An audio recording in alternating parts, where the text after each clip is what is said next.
Théorème de Fermat. Exercice. Le théorème de Fermat, c'est le résultat de l'exercice, c'est-à-dire cinquièmement. Qu'est-ce qu'il dit?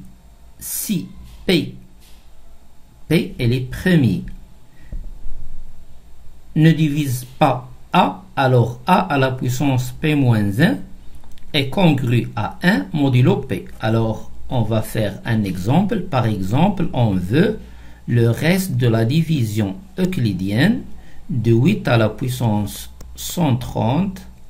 On va la diviser par 11 et on veut le reste. Alors, on a 11 est premier. 11, elle est premier. Et 11 ne divise pas 8. 11 ne divise pas 8. On applique maintenant cinquièmement, c'est-à-dire le théorème de Fermat. Alors, 11 ne divise pas 8. Donc, le théorème, qu'est-ce qu'il dit? Le 8, c'est A. 8, c'est A. P, c'est 11. Alors, A à la puissance, A, c'est 8. À la puissance P moins 1, c'est quoi? P, c'est 11. 11 moins 1, ça fait 10. Et congru à 1 modulo 11. 130 égale à 10 fois 13. Donc 8 à la puissance 10, le tout à la puissance 13 est congru à 1 à la puissance 13 modulo 11. C'est-à-dire que 8 à la puissance 130 est congru à 1 modulo 11. Donc le reste de la division euclidienne de 8 à la puissance 130 par 11 est 1. Alors, P fois C K moins 1, P moins 1 est égal à P. On a le rappel C NM, c'est M factoriel, c'est-à-dire P moins 1 factoriel, P moins 1 factoriel, sur M moins N. M moins N, ça fait P moins 1 moins K moins 1, ça fait P moins K. P moins K factoriel. Fois K moins 1 factoriel.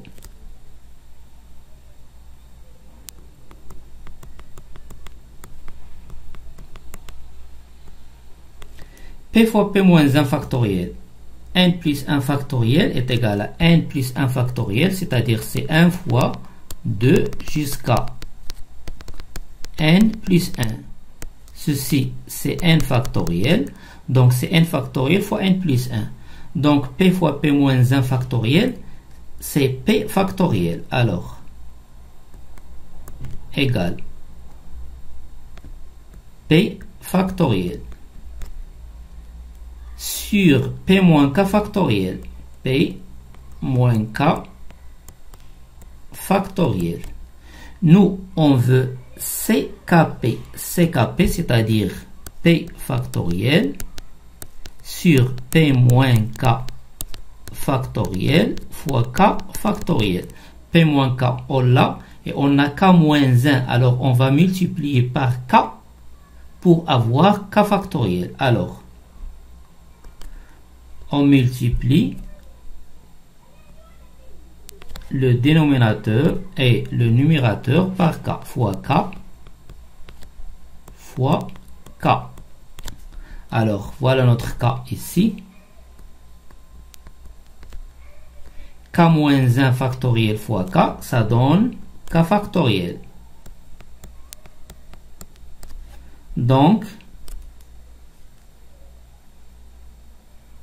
P fois CK moins 1 P moins 1 est égal à K fois CKP. CKP.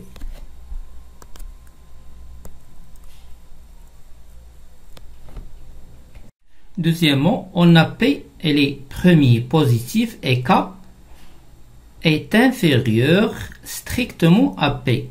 K, elle est inférieure strictement à P. Donc P, elle ne divise pas K. Et puisque P est premier, alors le PGDC de P et K est égal à 1.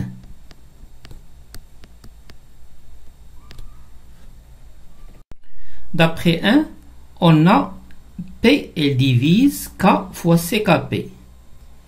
P divise K fois CKP. Et P et K sont premiers entre eux. D'après Gauss, P divise CKP. Donc P divise CKP.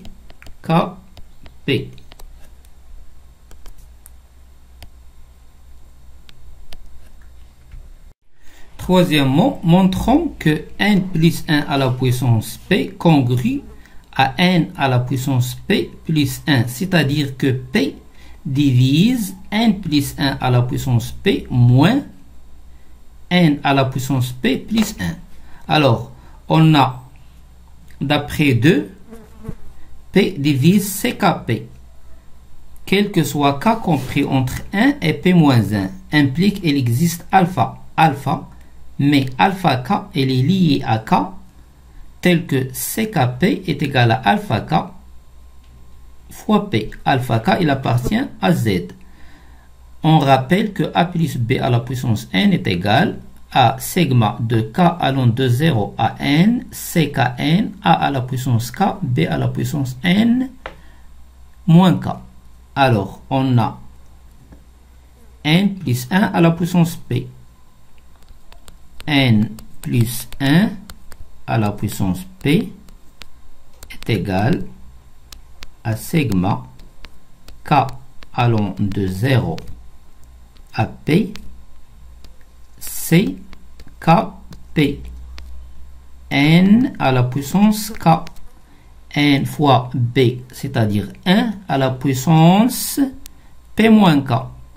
1 à la puissance p moins k, c'est 1. Donc est égal. Alors pour pouvoir utiliser ce résultat, on doit écarter le k est égal à 0 et k est égal à p, parce que k il est compris entre 1 et p moins 1. Alors pour k est égal à 0, ça donne C0p. C0p fois n à la puissance 0 plus, pour k est égal à p, c p p, n à la puissance p plus sigma k allant de 1 à p moins 1, ckp fois n à la puissance k. Donc n plus 1 à la puissance p, n à la puissance 0 c'est 1, c'est 0p c'est 1, donc 1 ici, puis ici 1 fois n à la puissance p, donc c'est 1 plus n à la puissance p. N plus 1 à la puissance p moins 1 plus n à la puissance p est égal. On remplace ckp par sa valeur, c'est alpha k fois p.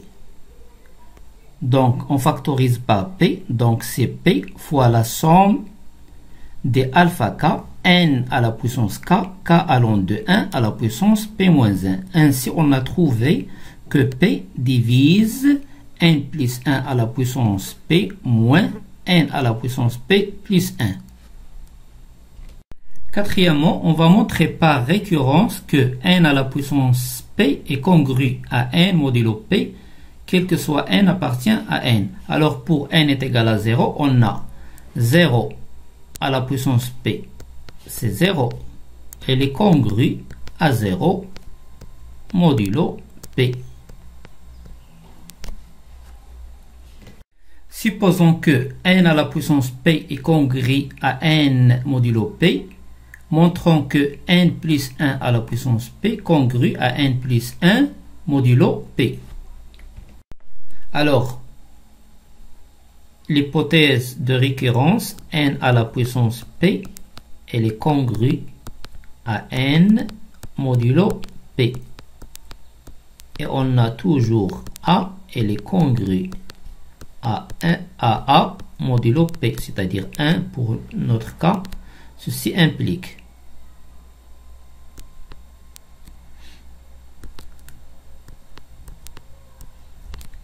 n à la puissance p plus 1, n à la puissance p plus 1, elle est congrue à n plus 1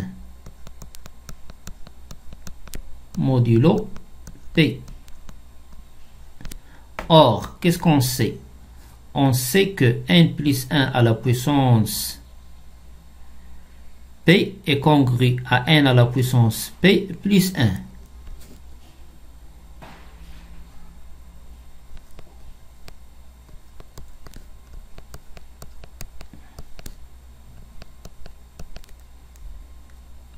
À n plus 1 à la puissance p modulo p, ceci d'après 3.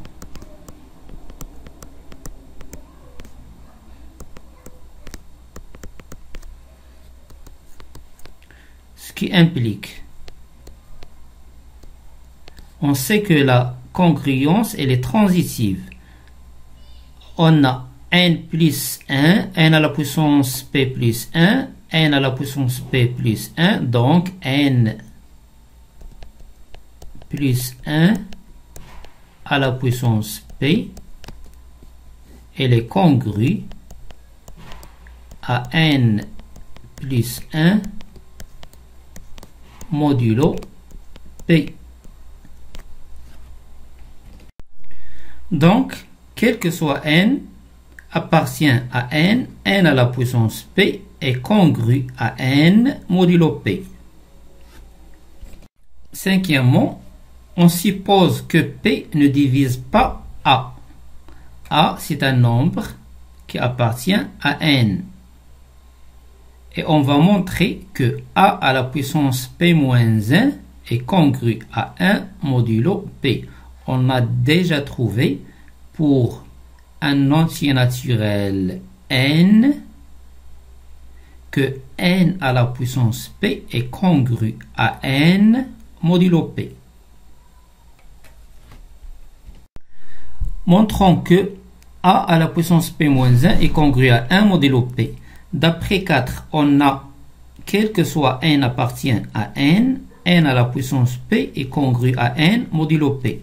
Donc, a, on a, d'après 4, a, elle appartient à n, on applique, au lieu de n, on a a.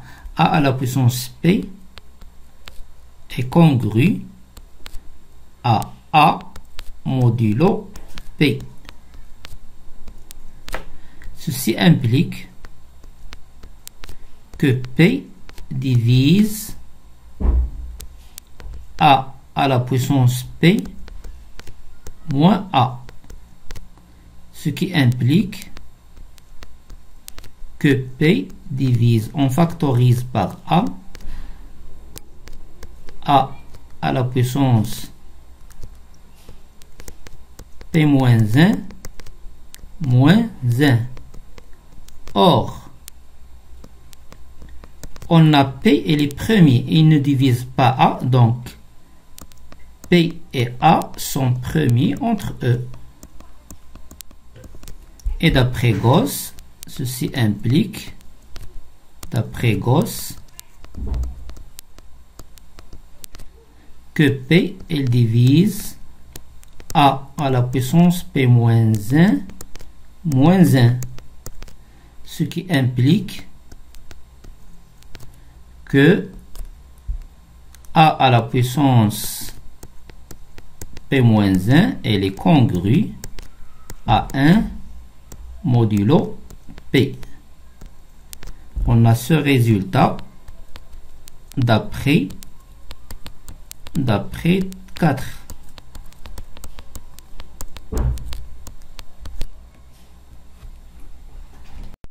Théorème, c'est le théorème de Fermat, c'est le résultat de cinquièmement. P premier, il ne divise pas A, implique que A à la puissance P moins 1 est congru à 1 modulo P. Résultat, ça vient de quatrièmement. A à la puissance P congru à A modulo P. P, il appartient à N.